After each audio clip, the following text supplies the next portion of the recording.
বিজয় র্যালির Scott meeting এর সম্মানিত সভাপতি বাসাইল উপজেলা বিএনপির ভারপ্রাপ্ত সভাপতি জনাব মামুনুল জাহাঙ্গীর উপস্থিত আছেন।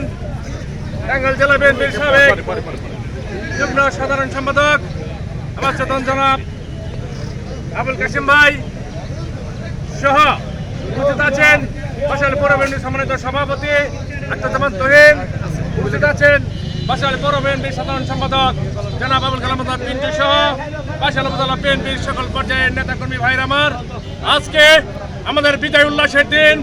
আজকে সরকার 17টি বছর যেভাবে বিএনপি তারেক রহমান সহ নেতাকর্মীদের মিথ্যা মামলায় আবদ্ধ করে জেলখানায় রেখেছিল, আজকে এই ফ্যাসিস্ট সরকারের পতনের পর আজকে এই অন্তর্বর্তীকালীন সরকার আজকের এই 21 গ্রেনেড হামলার রায় প্রদান করেছে।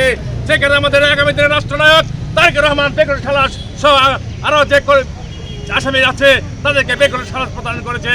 আমি বলতে চাই সেক্ষেত্রে ওয়াজেদ আজকে ভারত পালিয়ে গেছেন, পৃথিবীর কোথাও থাকার জায়গা নেই আপনার।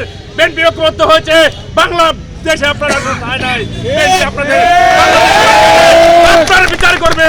পরিচয়টা সবাইকে ঐক্যবদ্ধ থাকার আহ্বান জানিয়ে আমি আমার স্কট বক্তব্য শেষ করছি। আসসালামু আলাইকুম। ধন্যবাদ।